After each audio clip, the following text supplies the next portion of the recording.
बापा आशा करिथाए पुओ जन्म करिछि मुहरे निया दब दशाह कर्म करिब हेले बापा देछि दुई पुओ मुहरे निया बापा करिछि दुई दुईटी पुओर दशाह कर्म दैव दौड़ी मनीष काई जेणिकी टाणई तेणिकी जाई विधिर विधान बड़ विचित्र केतेबेले जे दाउस जीव काहाको अबा जणा घरर रोजगरिया दुई दुईटा पुओ जदि अकाल चली जिबे सेतेबेले से घरर बा से परिवार अवस्था जे केउ परिस्थिति रे थिबो ताहा न कहिबा भल जोंठी परिवार उपरे कला बादल घोटीगला दुई ओळे खाइबा भी कष्ट पिलांको पाठ पढ़ाइबा सह बुढ़ी सासु ससुरंको कथा बुझिबो आउ किए। हाँ आज्ञा आमे कहूछु कटक जिला सालेपुर ब्लॉक बारीगुड़ पंचायत तल बोदामुंडाई ग्रामर धर्मानंद सामलको घरर कथा। सालेपुर ब्लॉक बारीगुड़ पंचायत बोदामुंडाई ग्रामर 74 वर्षीय वृद्धा धर्मानंद सामल दिन थिला दुई पुओ बहु नातींको सह बेस हस खुशी रे परिवार चलुथिला। एमिति एक दिन पड़िला जे एबे सेही घर को दुखर कला बादल ढांकी देछि। घरर बड़ पुओ पवित्र सामल 35 वर्ष बयस रे स्थानीय बजार रे एक कंप्यूटर दुकान करी निजर परिवार चलाउथिले। सानो पुओ प्रदीप्त सामल ड्राइवर भाबे जहा किछि रोजगार करुथिले खुशी रे परिवारटी चलुथिला। हठात कला बादल रे प्रथमे बड़ पुओ चलीगले और 2 मास परे सानो पुओ गाड़ी धक्का आरपारी को चलीगले। घरे तांकर वृद्ध बापा रोगिणा माँ 11 वर्षर 5 वर्षर दुई पुओ को नहीं एबे असहाय होई पड़िछंती स्त्री बासंती सामल कारण संपूर्ण परिवार बोझ एबे बासंती उपरे। एमिति के बड़ पुओ प्रभात कहूची डाक्टर हेबो ताको किपरि पढ़ाइबे सेही चिंता रे एबे बासंती।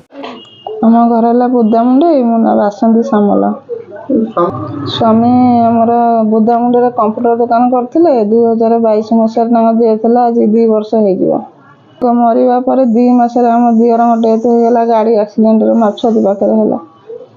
शाशु शशुर को कौन करी शाशु ऑपरेशन कार्ड रे कटिला जहाँ गवर्नमेंट कार्ड उठी आ जहाँ हाथ 15,000 खंड खर्च हो बहुत धार उधार कष्ट मष्ट खर्च कर बहुत कष्ट चलुचु जहाँ भत्ता पाऊँ आ जहाँ चाउल मिलूँ से चलुचु पाठ पढ़ी पारूनी मुझे ट्यूशन कर पानी मोर कौटू पैसा आनी बापा तो चलीगले पैसा कौट पाइबी तो ट्यूशन करी जहाँ स्कूल जाऊँगी गवर्नमेंट जहाँ साहय कर ट्यूशन कर तेणुक बेसरकारी जदि चाहते कि साहय करते मो पुओ तेल आगू टे चाहता कि भल पाठ पढ़ते जदि किए मो परिवार को पोष्य रूपे निहते तेल मो पुओ 2 अक्षर भल पाठ पढ़ी जाता आगू जाते आम बुढ़ा बुढ़ी मुहर टे हस फुटता एति मु चाहूँगी।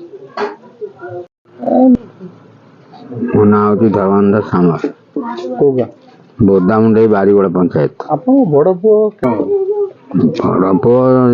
तो हार्ट से चलीगला 1.5 वर्ष 2 वर्ष हो गला बड़ पुओ पड़ेगा से मत पोषिया कथा किंतु मु बर्तमान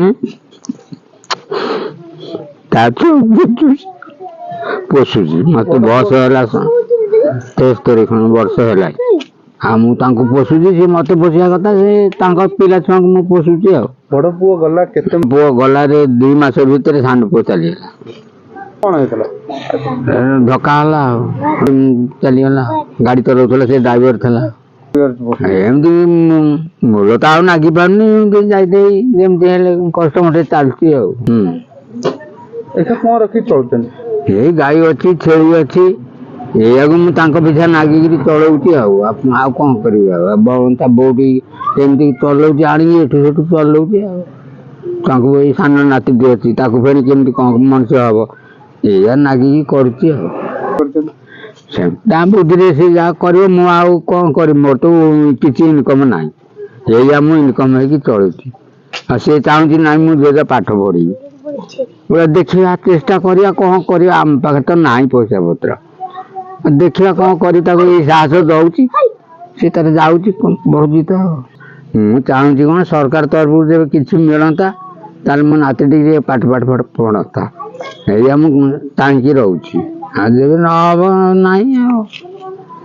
परिचय मो ना प्रभात कुमार सामल मो 5म श्रेणी में पढ़ुआछि स्कूल नाम जो छाणीपुर उच्च विद्यालय। मो माँ बुढ़िया मो बापा बुढ़िया मत मो बापा मत छाड़ी चलती आम पाखे पैसा ना मु भल पाठ पढ़ी मो ମୁଁ ନିଶ୍ଚିନ୍ତ ଭବିଷ୍ୟତରେ ପାଠ ପଢ଼ି ଡକ୍ଟର ହେବାକୁ ଚାହୁଁଛି। ମାମା ପାଖରେ ପଇସା ନାହିଁ ଯେ ସେ ମୋତେ ଟ୍ୟୁସନ୍ ବା ସ୍କୁଲ କରାଇ ପାରିବେ। ମୁଁ ନିଶ୍ଚିନ୍ତ ଭବିଷ୍ୟତରେ ଡକ୍ଟର ହେବାକୁ ଚାହୁଁଛି। ବାପା ଜେଜେକୁ ପଇସା କରିତେ ଯେଉଁଥିରେ ଜେଜେ ମୋତେ ପୋଷୁଛନ୍ତି। ମୋ ବାପା ମୋତେ ଛାଡ଼ି ଚାଲିଗଲେ ମୋ ବାପା ପାଖରେ ମୋ ମାଆ ପାଖରେ ଆଉ ପଇସା ନାହିଁ ଯେ ସିଏ ମୋତେ ପାଠ ପଢ଼ାଇ ପାରିବେ। ମୁଁ ଭବିଷ୍ୟତରେ ଚାହୁଁଛି ମୁଁ ଡକ୍ଟର ହେଇ ମୋ ବାପା ଯେଉଁ କାମ କରିପାରିଲେନି ମୁଁ ସେଇ କାମ କରିବି। ଦୁଇଟି ଛୋଟ ପୁଅ ବୁଢ଼ାବୁଢ଼ୀ ଦୁଇ ଶାଶୁ ଶ୍ୱଶୁରଙ୍କୁ ନେଇ କିପରି ପରିବାରକୁ ଚଳେଇବେ ତାହା ଏବେ ଚିନ୍ତାର ବିଷୟ। ଏଭଳି ପରିସ୍ଥିତିରେ ସହାୟତା ପାଇଁ ଆକୁଳ ନିବେଦନ କରିଛନ୍ତି ପରିବାର ଲୋକେ। ଯଦି କୌଣସି ବ୍ୟକ୍ତି ସହାୟତାର ହାତ ବଢ଼ାନ୍ତି ତାହେଲେ ତାଙ୍କ ଆକାଉଣ୍ଟ ନମ୍ବର 04290110087206 ଏବଂ IFSC କୋଡ୍ ହେଉଛି UCBA 0000429 ଏଥିରେ ଟଙ୍କା ପଠାଇ ପାରିବେ। ସରକାରୀ ଯୋଜନା କହିଲେ ରାସନ କାର୍ଡରେ ଚାଉଳ ଏବଂ ଶାଶୁ ଶ୍ୱଶୁରଙ୍କ ଭର୍ତ୍ତା ଛଡ଼ା ଆଉ କିଛି ବି ନାହିଁ, ଯେଉଁଥିରେ କି ରୋଗିଣା ଶାଶୁଙ୍କ ଔଷଧ, ପୁଅର ପାଠପଢ଼ା କିପରି ହେବ ଚିନ୍ତାରେ ଏବେ ବାସନ୍ତି। ଯଦି କୌଣସି ସରକାରୀ ଓ ବେସରକାରୀ ସ୍ତରରେ ସହାୟତା ମିଳନ୍ତା ବା ତାଙ୍କ ପରିବାରକୁ ପୋଷ୍ୟ ରୂପେ ଗ୍ରହଣ କିଏ କରନ୍ତା ତାହେଲେ ସେ ପରିବାର ଖୁସିରେ ରହିପାରନ୍ତେ ବୋଲି ବାସନ୍ତି କହିଛନ୍ତି। ସାଲେପୁର ମହେଶ୍ୱର ବେହେରାଙ୍କ ରିପୋର୍ଟ, ଜ୍ୟୋତିପ୍ରଭା ନ୍ୟୁଜ୍।